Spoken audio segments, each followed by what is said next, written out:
Bonjour, bonjour, bonjour. Alors aujourd'hui, on a une batterie de Dualtron Victor.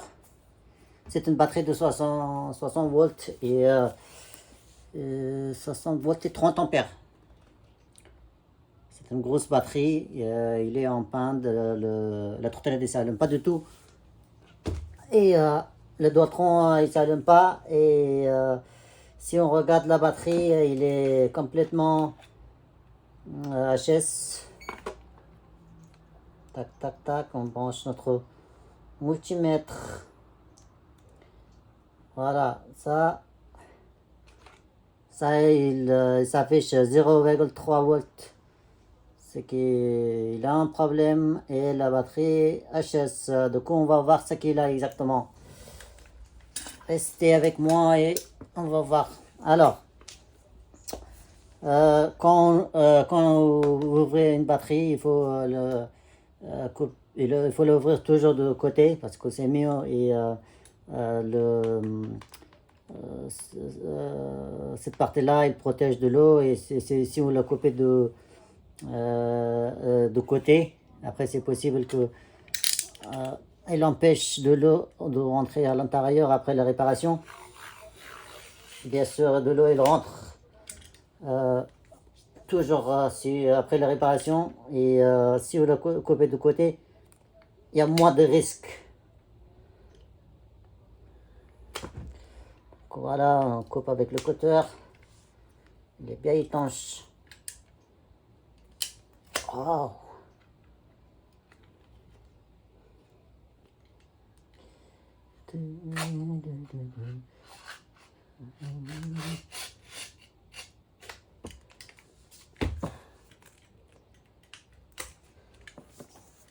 Quand on le coupe de côté, c'est mieux parce qu'après après le montage, quand on l'a remonté, ça va devenir plus propre.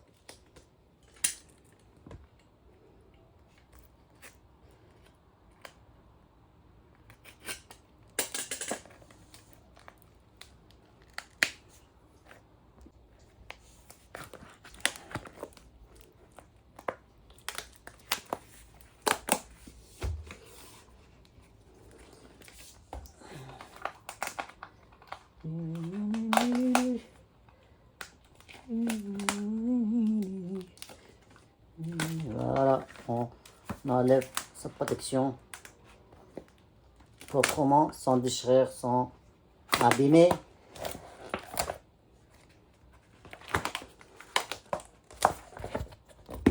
Voilà.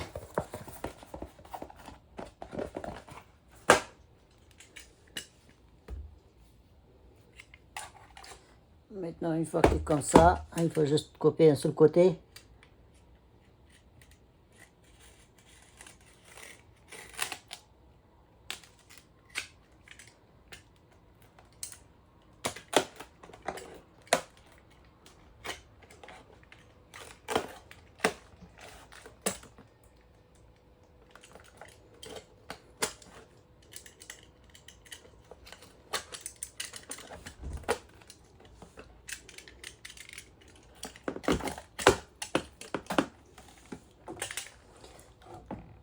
Ah oui, elle est complètement rouillée. Oh merde. Ça, c'est pas un bon signe.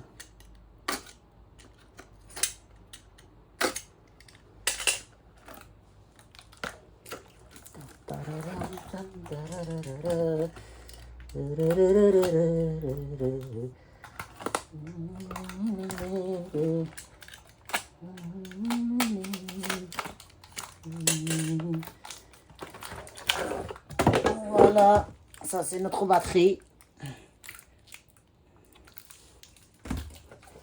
Ah oui, ça c'est une bonne batterie avec des cellules qui sont de bonnes capacités. Ces cellules-là, ils sont 5 ampères. Ils sont à 5 ampères. Hop.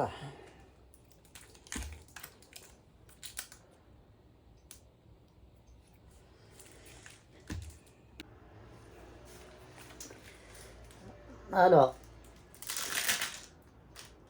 juste avec coup d'œil, quand on regarde la batterie La batterie, là, elle était surchauffée. Et il y a des liquides qui sont sortis il y a des liquides de batterie qui sont sortis.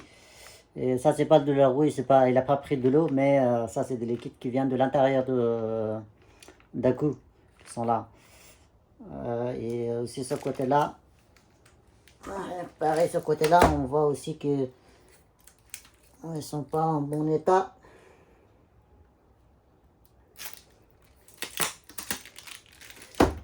On enlève notre scotch.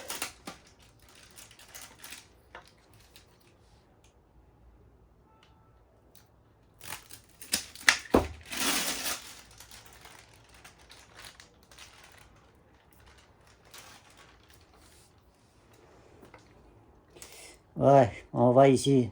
Ça, c'est pas de l'eau, hein, c'est des lacites qui sont sortis de l'intérieur de cellules, ou ACO comme vous l'appelez. Je pense que ces ACO sont à changer. D'abord, on va regarder qu'est-ce qu'il y a là. Et pour regarder, il faut juste enlever le nappe qui est là. Et une fois que vous enlevez le nappe, prenez le multimètre et testez un par un. Testez un par un et puis si les cellules qui sont pas bons, les cellules ou ACO comme vous l'appelez, qui sont pas bons, et puis vous pouvez les remplacer simplement. Et alors, la première celle c'est 3 à 6. 4,14. Donc le premier ciel il est pas bon. Deuxième ciel c'est 4 à 12. 4,14. 4,14. 4,14. Et ben là, 1, 2, 3, 4, 5, 6, 7, 8. Huitième ciel, c'est pas bon. Donc il est complètement déchargé. Ou bien, comme vous le voyez, peut-être il est pété. Donc il est à changer. Et on regarde le reste. Le reste aussi, si c'est bon, on la garde. Si c'est pas bon, et on la remplace. C'est bon. C'est bon. Ah, ça aussi, c'est pas bon. 2,8.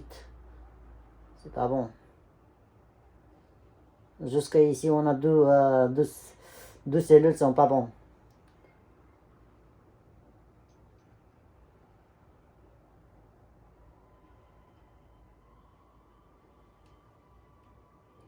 Dernier. Voilà. Les restes sont bons. Et il y a 12 selles. 12 selles, ça veut dire que 2 rangées, c'est pas bon. Donc les 2 rangées, il faut les changer. Et moi j'en ai la même selle. C'est la même ACO. Les ACO sont de 3,6 volts et 5 ampères. Donc je vais changer et après on verra si tout fonctionne sans problème. À tout à l'heure. Alors j'ai équilibré les cellules. Il y a des cellules qui sont HS et il faut le changer. Et comment on peut savoir quelle cellule est HS et quelle cellule est fonctionnelle? On va tout d'abord tester 4. C'est en testant qu'on peut savoir c'est lequel est HS, lequel est fonctionnel. Et on voit que la première rangée est à 4,14, la deuxième 4,14 et le troisième c'est 4,5. 4,5. En fait, ça c'est déchargé parce que c'est normal. C'est parce qu'avant je ne l'avais pas enlevé parce qu'il y a un sel ici qui est HS. Et du coup, le problème, c'est que ça décharge automatiquement. Et si ils sont branchés avec les autres, et ils déchargent aussi les autres. Donc, si on regarde 4,135, 4,35 c'est bon, 4,35 c'est bon, 4,134, ouais, c'est bon. Et là, c'est 4,12,9. Donc ça, c'est pas bon. Ce rangé, et ben, c'est là, il faut le changer, cette pile qui est là. Ça décharge automatiquement. Et ça, c'est pas bon. On va regarder les restes. Les restes, 4,14. 4,14, 4,14, 4,14, ça c'est bon. Voilà, l'autre, 4,14, 4,14, 4, 4,3, 4,03, ça c'est pas bon, il faut le changer. 4,14, ça c'est bon. Donc ça, ce rangé-là, c'est celle-là qui est les HS. Donc ça veut dire que ça décharge automatique sont branchés. Et ça décharge aussi les autres qui sont bons, les autres accus.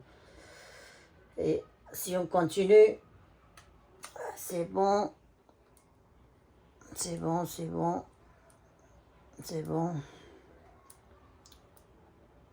c'est bon. 4,10, ouais, c'est pas bon. 4,11, 4,11, 4,11. Ouais, on va dire que c'est bon. Mais ça, c'est pas bon. 4,3, 3,6. Ça, c'est pas bon. Il faut le changer. Et si on regarde le reste, ouais, on va dire 4,14. C'est bon. C'est bon. Et si on regarde l'autre côté, hop.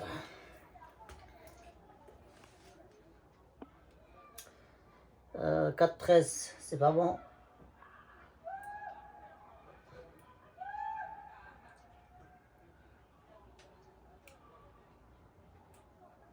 Voilà, l'autre côté, il faut changer tous les cellules qui sont là. Tous les cellules qui sont là, il faut le changer parce que ça décharge automatiquement et ça, c'est pas bon. Voilà, je vais couper le vidéo parce que ça va être long. Et quand je change tout ça, et puis on va voir comment ça va fonctionner. Alors, finalement, j'ai décidé de changer tous les piles qui étaient ici. Il y en a 5 ici, et pardon, il y en a 6 ici, il y en a 6 là. Et je vais changer tout ça. Donc, en tout, ça fait à peu près 13 piles qui sont HS et il faut la changer. En fait, ils ne sont pas complètement HS, mais quand on la charge et qu'on l'a mis à côté pendant 2-3 jours ou 4 jours, et ça décharge automatiquement petit à petit. Et ça, c'est pas normal. Il ne faut pas que ça soit comme ça. Donc, je vais là. Ils sont des piles 17,20. Ils sont j'en ai d'autres piles, c'est un peu à peu près pareil. Ils sont de même marque, mais ils n'ont pas exactement la même référence. Pourtant, la capacité est pareille. Donc, ça veut dire que 36 volts, 5 ampères. Et la puissance aussi, c'est pareil. Donc, on peut remplacer, même s'ils n'ont pas la même référence. Je veux dire, la même indication. Donc, normalement, ça pose pas de problème. Ces piles-là, ils sont complètement pétés. Je comprends pas pourquoi. Normalement, ça ne doit pas faire comme ça. Regardez, là, il est ouvert de côté. Ah, vraiment dégueulasse. Avec des piles qui sont vraiment très chères.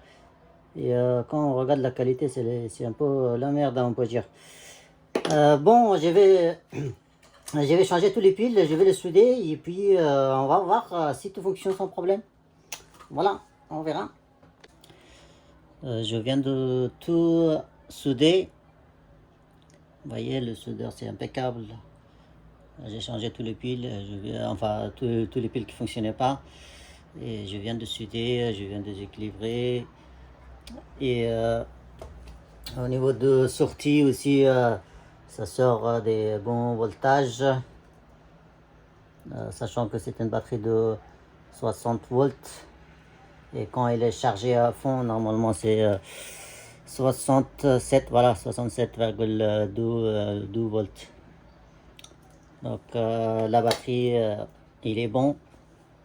Et il reste qu'à tester sur Dualtron et on verra si tout fonctionne sans problème ou pas. Voilà, à tout de suite.